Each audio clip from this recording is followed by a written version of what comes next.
Olá, graça e paz, cara amiga, caro amigo que acompanha diariamente essa nossa meditação sobre a Palavra de Deus no Santo Evangelho neste sábado, com o qual nós concluímos a quinta semana do tempo da Páscoa.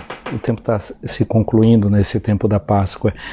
Na próxima quinta-feira, nós entramos naquele que é chamado 40º dia do tempo da Páscoa, quando a igreja celebra a festa da Ascensão do Senhor. No Brasil, como em outros países do mundo, a celebração da Ascensão do Senhor não é mais celebrada ali naquela quinta-feira por conta da participação dos fiéis, não facilita a presença de cristãos. Mas em alguns países isso é possível. Por exemplo, na Alemanha, eu me recordo do tempo em que lá estive, é justamente nesse dia que nós celebramos a Ascensão do Senhor, e tem um fato interessante, que é nesse dia que os alemães celebram o Dia dos Pais. O Dia dos Pais é sempre o dia da Ascensão do Senhor, justamente porque lembra aquilo que Jesus disse, né, que voltaria para o seu Pai, voltaria para o nosso Pai. Então esse retorno de Jesus à casa paterna, nesse sentido da festa da Ascensão, os alemães tomam nesse sentido e celebram. Se eu não me engano, na França também se celebra nesse dia. Esses dois países assim que eu me lembro que celebram a Ascensão no dia exato.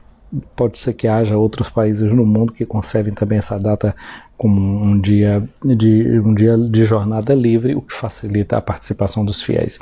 No nosso caso, no Brasil, não, nós transferimos a festa para o domingo posterior ao 40º dia. Portanto, de amanhã a 8 dias, em vez de celebrar o 7º domingo, nós iremos celebrar a festa da Ascensão do Senhor. E nós estamos concluindo essa semana em que nós tivemos diante de Jesus com essa apresentação que ele nos faz de si mesmo, dizendo que ele é a verdadeira vinha, a videira, que ele é a videira de verdade e que seu pai é o agricultor. Tem uma coisa interessante, né, que sempre me chama muita atenção, às vezes quando eu vou dar a comunhão na mão das pessoas, né? Não tem como não, às vezes a gente tem que ver a mão da pessoa que está dando, né, a comunhão. E me chamava a atenção, porque fui trabalhar aqui numa região onde tem muita vinha ali em volta, e olhava para a mão daqueles senhores agricultores, alguns deles com 90 anos de idade, 80 anos de idade, aquelas mãos cheias de calo, aquelas mãos com as mãos com cortes e escurecidas muitas vezes daquele trabalho no campo, do trabalho ali com a vinha. E pensar nessas mãos como as mãos do Pai. A mão do agricultor é uma mão que ela carrega consigo um registro, né? Eu me lembro de um padre que trabalhou na nossa diocese de Amargosa, o padre Luiz Canal, e às vezes a gente tinha tanta dificuldade do trabalhador do campo poder provar que ele era trabalhador do campo, porque não foi registrado logo quando pequeno, né? Tem uma live que eu fiz aqui no Instagram com a minha mãe, e ela lembra que ela disse que ela sabe exatamente a idade dela, porque ela lembra que viu escrito num pedaço de papel a data do nascimento dela, que era chamada Assentar uma Era, mas aquilo não era um registro civil, aquilo era um pedaço de papel que alguém ali do lugar guardava. Meu avô teve esse cuidado de assentar a era dos filhos. E depois aquilo podia servir como base para a pessoa indo se registrar adulto.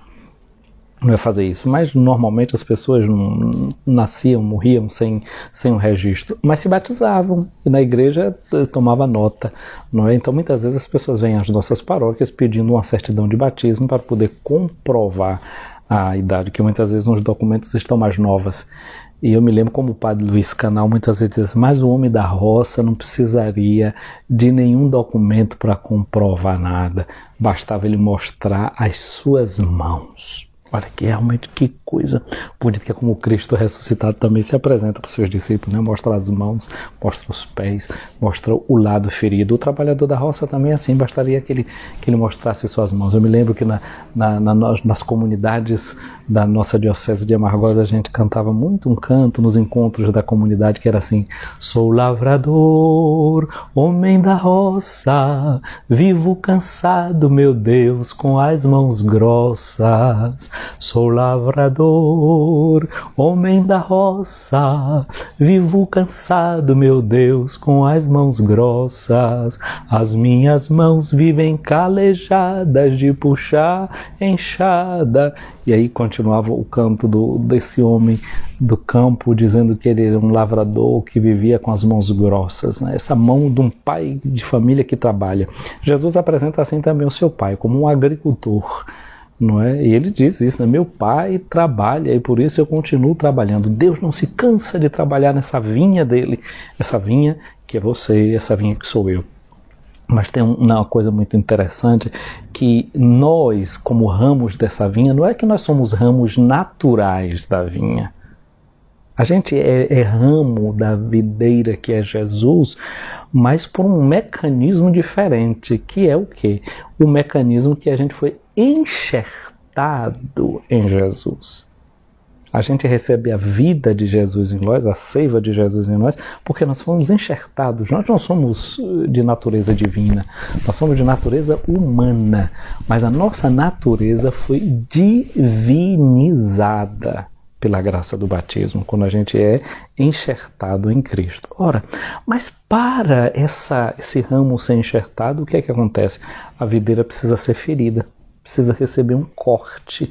Ali, né, se corta um pedaço daqui, se corta um pedaço dali, se pega o ramo também, se corta um pedaço daqui, se corta um pedaço dali e se enfia ali dentro. Ou seja, as feridas que a gente tem na vida, elas não devem ser uma coisa que a gente apaga na vida da gente, mas elas devem ser entendidas por nós como o nosso ponto de encontro e de ligação com as feridas de Jesus. A gente não deve apagar em nós o sofrimento e a dor, mas fazer com que essa dor seja um ponto a partir do qual a gente se encontra com a dor de Jesus e faz comunhão. Por exemplo, agora a gente não tem que querer fazer de conta que não está acontecendo nada no mundo, que está tudo dando bem e que como se não tivesse problema. Não, existe uma dor muito grande no mundo, existe um sofrimento e a gente precisa levar a sério. Mas a gente precisa ser capaz de chorar, a gente precisa ser capaz de sofrer, a gente precisa ser capaz de se condoer e de sentir responsabilidade, sentir a dor desses massacres que acontecem dentro da sociedade da gente, né? Crianças que ficam traumatizadas, jovens que ficam traumatizados, um sofrimento contínuo, não é de viver com uma mancha e com uma pecha porque você é do bairro tal, do lugar tal da cidade e todo mundo já olha para você achando que você é um criminoso, né?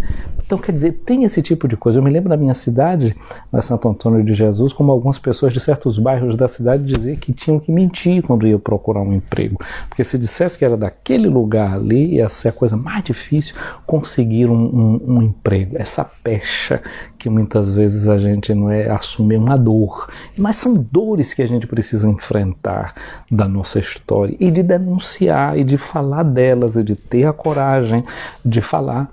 E nessas dores incluirmos essa dor na dor do próprio Cristo que sofre com a gente, que se compadece da gente. E ele só pode se compadecer da gente porque ele é ferido. Ele é o Cordeiro de Deus, aquele Cordeiro que foi ferido. De feridas Jesus entende, de dores Jesus entende. Mas a gente, quando é ferido nesse mundo, quando sofre todas essas coisas, não é? O que é que a gente faz? Se desespera? O que é que a gente faz? Deixa crescer a raiva e o ódio dentro da gente porque a gente passou por sofrimentos, porque a gente foi pisoteado, porque a gente foi esquecido. Como é que a gente deve reagir? Deve reagir como vítimas pura e simplesmente, ou assumir a nossa consciência de que somos vítimas, mas não nos deixarmos vitimizar? E às vezes você que talvez não seja desse mundo dos que foram tão feridos, como criar solidariedade com quem sofre? Parar de pensar que toda dor do outro seja mimimi. Porque se você não passa a dor do outro, se você não se põe no lugar do outro, você não sabe o que dizer. É por isso que Jesus pode se compadecer da gente, porque ele entrou no lugar do sofrimento. Ele foi chicoteado pelo pessoal da guarda romana, não é, durante toda uma noite, foi ser viciado, ele sabe o que é ser torturado, por isso que Jesus sabe e pode muito bem. Depois tinha o preconceito social, vinha de Nazaré da Galileia, e alguém pode perguntar, mas de Nazaré da Galileia pode vir alguma coisa que preste? não é? Ou então no Sinédrio, como se dizia, mas você não sabe que da Galileia não pode vir nenhum profeta? Ou seja, Jesus se colocou da parte dos excluídos, Jesus se colocou da parte dos sofridos, Jesus se colocou da parte de quem foi vitimizado. Terminou numa cruz como um criminoso político, morreu ao lado de 2 bandidos. Esse é aquele que nós seguimos na nossa fé. Esse é aquele que se compadece do mundo no qual nós estamos. Esse é a videira. Mas aí aqui está uma coisa muito interessante, que na videira, a seiva é que depois vai se transformar em uva, e a uva é que vai produzir o vinho. Em cada missa, o que é que a gente faz? O padre pega o vinho na mão, lembrando o sangue de Jesus. Mas o vinho, muitas vezes, como é que se fazia o vinho? O vinho se fazia pisoteando o vinho, né? Colocava no lagar, e os homens pisando ali, ou as mulheres pisando aquele vinho até ele soltar o suco. E a uva dá o que ela tem de melhor. Na Índia existe uma árvore, não é, que é muito, o ébano, não é, que é muito conhecido, e uma coisa que se diz é que o ébano, ele perfuma o machado que lhe corta. Perfumar o sândalo, né? Ou melhor dizendo, o sândalo, essa árvore que os indianos dizem isso, o sândalo, ele perfuma o machado que lhe corta. Ou seja, dá aquilo que tem.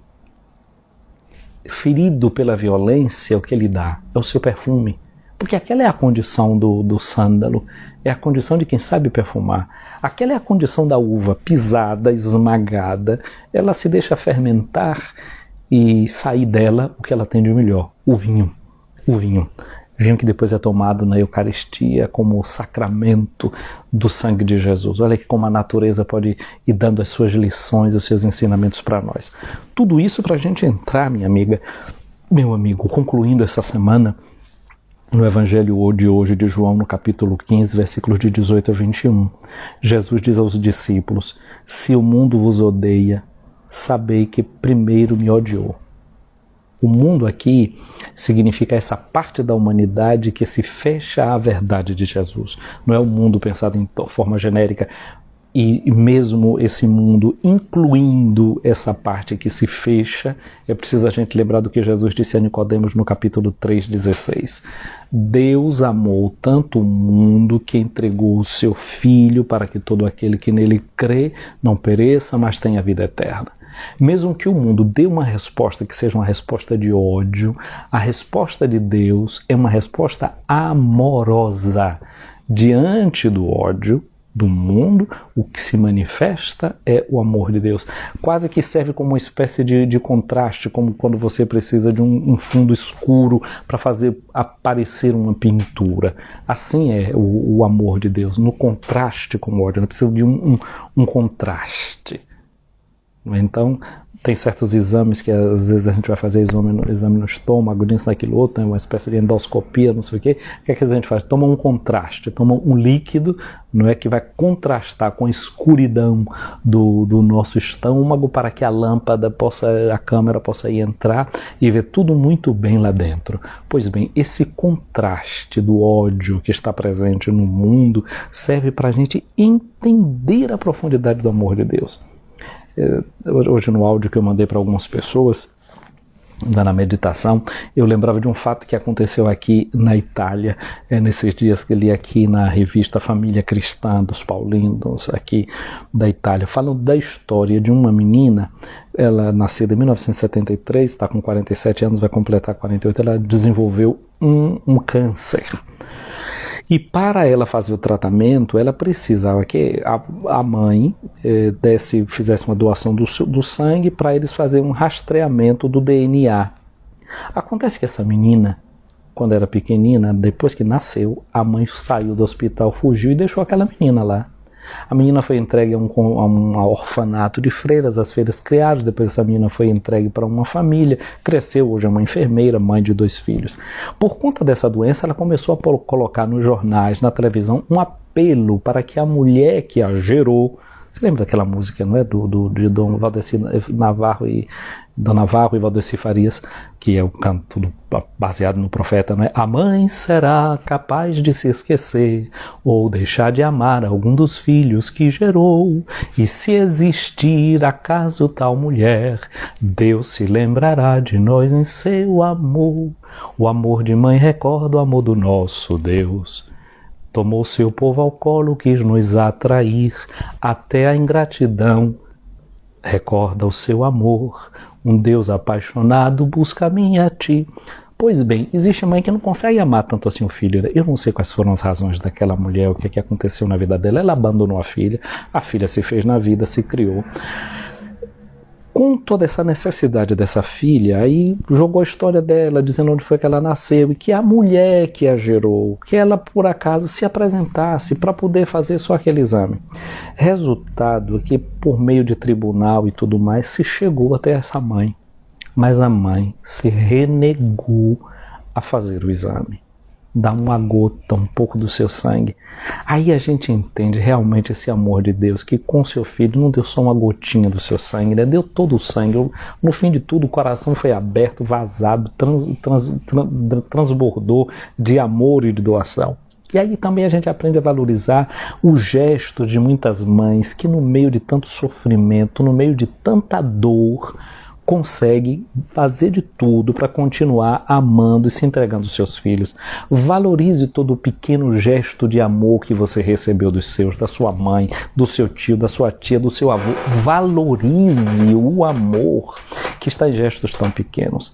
Tem muita gente fazendo apelo para essa mãe. Eu vi até alguém dizendo que parece que essa mulher, ela se tocou e resolveu fazer o exame. Não sei se isso procede ou não, mas ontem alguém me dizia isso. O certo é que ainda nas revistas que estão chegando ainda, que foram editadas antes, ainda contava dessa história e se fazia o apelo a essa mãe. Você que é mãe, que ama seu filho, que se entregou por ele, parabéns. Mas rezemos por quem às vezes tem o seu coração endurecido, não é? E aí esse endurecimento do coração de alguém serve para fazer o contraste, para a gente ver a grandeza de tanta gente nesse mundo. Porque o que existe é muito mais gente que se entrega, o que existe é muito mais gente que se doa, o que existe é mais gente que ama até o extremo. Essa é a beleza. Mas só que às vezes a gente não dá ouvido, a gente não enxerga, a gente não vê. Valorizemos o amor. E aí Jesus diz assim, ó, essa coisa bonita. Vocês estão no mundo para imitar não o ódio do mundo. Se a gente é ferido, não é? Vamos fazer como o sândalo faz, vamos perfumar o machado que nos fere e vamos olhar para Jesus. O que foi que ele disse ontem, né? Amem como eu amei vocês. A lei antiga, isso a gente vai ouvir no Evangelho de amanhã, né? A lei antiga, não é, dizia para a gente amar o irmão, amar a Deus e amar o irmão. Até aí isso era normal, estava dito já no Antigo Testamento. A novidade do Novo Testamento, é um mandamento novo, é que Jesus diz, amem como eu amei. Como foi que ele amou? Amou com gestos concretos. Pegou uma bacia, lavou os pés dos discípulos. Num gesto de humilhação, num gesto de esvaziamento, num gesto de entrega. Ele que era o maior, se fez o menor. De São Paulo, ele assumiu a condição de um escravo, porque lavar os pés era a tarefa do escravo. E se fosse um escravo judeu, o judeu nem permitia que o escravo lhe lavasse os pés. E ao mesmo tempo era um gesto de acolhida, porque naquele mundo onde todo mundo andava a pé, quando chegava na casa de alguém, nada melhor do que lavar os pés, né? Descansar os pés, tirar a poeira, tirar a sujeira para poder entrar na casa do outro e poder se sentar à mesa, porque eles se sentavam tudo assim um pertinho do outro, então um pé lavado ajudava a comida não ficar muito ruim, não é? Então esse gesto de Jesus que assumiu essa condição do escravo para lavar os pés das pessoas, para poder dar o conforto de poder dividir bem o pão num clima de alegria, de boa higiene, de limpeza. Jesus é esse que vem limpar o mundo. E sabe que nesse serviço de limpar o mundo precisa enfrentar o ódio, precisa enfrentar a dor. E aí Jesus lembra, vocês não pertencem à mentalidade do mundo. Porque qual é a mentalidade do mundo? É aquela mentalidade em que a gente deve se fazer valer. Não é a mentalidade de se fazer pequeno para poder servir. Jesus disse, eu não vim para ser servido, eu vim para servir. Esse é o modelo de Jesus e vai na contramão do mundo. Jesus não lembrou isso, os grandes deste mundo tiranizam, mas entre vocês não é para ser assim não. Entre vocês, a forma de agir e de ser deve ser uma outra. E aí Jesus aqui lembra, né? Se vocês fossem do mundo, o mundo ia gostar de vocês. Mas vocês não são do mundo. E por que vocês não são do mundo? Diz Jesus, porque eu vos escolhi. Mas Jesus não nos escolheu porque nós somos perfeitos. Ó, Pedro não foi perfeito, negou Jesus. Tomé não era perfeito, não acreditou na hora da ressurreição. Judas não foi perfeito, infelizmente traiu e não foi capaz de confiar na bondade e na misericórdia do seu mestre. Tiago, João, quando viram que umas comunidades lá dos samaritanos não queriam acolhê-los, eles queriam mandar fogo em cima da cidade. Portanto, Jesus não escolheu seus apóstolos porque era uma comunidade dos perfeitos. Interessante, o cristianismo não fala dessa perfeição dos discípulos. Mesmo que a gente encontre uma palavra que diz sejam perfeitos como meu Pai Celeste é perfeito, mas essa é meta, é posição aonde chegar, não é condição de partida, é o lugar onde a gente vai chegar. Se for deixando que o Pai nos purifique com a palavra do seu Filho. Então, Jesus diz isso, né? Que esse ódio do mundo é uma coisa que a gente tem que contar com ela. Lembrai-vos daquilo que eu vos disse. O servo não é maior que o seu Senhor. Se me perseguiram a mim, também perseguirão a vós. Se guardaram a minha palavra, também guardarão a vossa. Isso aqui para mim é de um consolo tão grande. Sabe que se a gente for seguindo a palavra de Jesus, as pessoas também vão guardar a palavra da gente. Seja você que é mãe ou pai, né, que tem um filho, que a vida inteira ele luta e diz para ele, faz assim, faz daquele jeito, e ele às vezes resiste, não sei o quê, né? Aí depois ele cresce, se torna pai, se torna mãe, aí você olha para assim e vê assim, ele corrigindo o filho, dizendo certas coisas, que foram coisas que você disse para ele. O testemunho da gente marca as pessoas. Se a gente realmente se ancorar em Jesus e for seguindo o estilo de Jesus, mais cedo ou mais tarde vai dar fruto aquilo que a gente faz. Às vezes a uva tem que fazer isso, né? Tem que ser pisada para depois se transformar em vinho. Às vezes o ensinamento de uma mãe, de um pai é pisado, não é por um filho, por uma filha. Parece que ele não está dando importância ao que você está dizendo. Fica tranquilo. Continua fiel ao teu princípio, continua fiel à tua fé, continua fiel à tua esperança. Cedo ou tarde, aquela uva que está sendo pisada agora vai se tornar um vinho bom. Vai se tornar um vinho bom. E hoje é sábado, né? E o sábado nos faz pensar em Nossa Senhora. Olha, Nossa Senhora, eu estava numa festa de casamento e o que acabou foi o vinho. E Jesus transformou a água em vinho. É certo que Jesus pode transformar a água em vinho, mas a via normal não é que Jesus quer intervir sempre com uma graça assim, sempre muito especial em cada momento. O que Jesus quer é que a natureza siga o seu curso. E que a natureza, porque a graça supõe a natureza. Então, a natureza precisa seguir o seu curso para frutificar. Então, é a uva que deve se transformar em vinho. Se Jesus quiser, ele pode transformar a água em vinho. Mas ele quer que primeiro as uvas, pelo caminho natural, pelo processo natural de serem pisadas e esmagadas e fermentadas, elas se transformem em vinho. Esse pode ser um processo mais duro, esse é o processo mais doído. Deus quer livrar o mundo, por exemplo, da pandemia, sim, Deus pode, sim, mas talvez seja melhor a gente fazer o sacrifício de ter a responsabilidade de dizer que a gente precisa tomar distanciamento social, de olhar que está sendo muito difícil porque a gente tem um sistema injusto presente no mundo, que a gente tem que ter a responsabilidade de lavar as mãos, de ficar distante, de usar uma máscara. Isso é mais doído, mas o que Deus quer é que essas uvas pisadas produzam o vinho da solidariedade, da corresponsabilidade, de os políticos agirem em favor do seu povo e fazer com que a vacina chegue nos pontos mais extremos e não permitamos que isso seja apenas mais uma coisa para ser comercializada no mundo. Isso é mais doloroso, porque isso é processo de conversão de dentro para fora. Que Deus pode converter água em vinho? É certo que pode, mas o que Deus quer é que o processo natural das uvas amadurecidas se transforme em vinho. Que a sociedade, por um esforço natural de luta, de combate às suas corrupções, possa chegar a esse ponto crítico de transformação e de compaixão presente entre nós. Isso pode ser muito mais doído, mas é um processo que também nos enriquece e que está incluído dentro da nossa natureza. Como é que o ramo da uva faz? Ele vai sempre crescendo na direção do sol. É normal que as plantas ajam assim, que elas cresçam na direção da luz. Portanto, nós que fomos enxertados em Cristo, carregamos a seiva dele dentro da gente e a gente tem que crescer na direção da luz. Tem uma força que nos atrai e tem uma força dentro de nós que já está direcionada para aquele lado. E aí a gente precisa intervir dentro da gente para não deixar que a energia do ódio se desenvolva dentro de nós. E permitir que essa energia do amor, esse sentimento do amor de Jesus presente em nós, possa crescer, possa tomar asas, possa ir para adiante. Portanto, hoje também eu quero, nesse sábado, pedir a Nossa Senhora que ela interceda como fez nas bodas de Caná. Dessa feita, não peço a Nossa Senhora, não é para que seja água transformada em vinho, mas que Nossa Senhora nos ajude, a cada um de nós que é ramo da videira que é Jesus, a produzir os frutos e se permita que esse fruto da uva que nós produzimos passe pelo processo necessário, normal, humano de se transformar no vinho bom que pode ser servido na festa. E isso não deixa de ser graça de Deus, isso não deixa de ser ação do Senhor. Porque isso é fruto da natureza, da graça de Deus que nos dá todos os seus dons e do trabalho do homem. Mas o que é que o homem faz? Quem é o homem se não criatura de Deus? A sua inteligência, o que é se não fruto dessa presença de Deus nele? Portanto, essa combinação da natureza com a graça, da vida com o amor de Deus, que eu peço a Maria que hoje, nesse sábado, dia dedicado à sua memória semanal, que ela nos ajude para que nós possamos frutificar.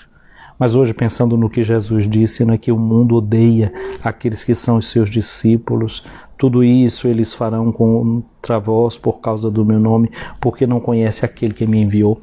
Eu quero pedir a Nossa Senhora, ela que nós na ladainha chamamos de Rainha dos Mártires, que ela conceda a mim, a você, a graça de testemunhar o amor e o Evangelho de Cristo, mesmo nas situações mais difíceis. E que ela interceda por todos aqueles países, por todos aqueles lugares onde a igreja se encontra perseguida.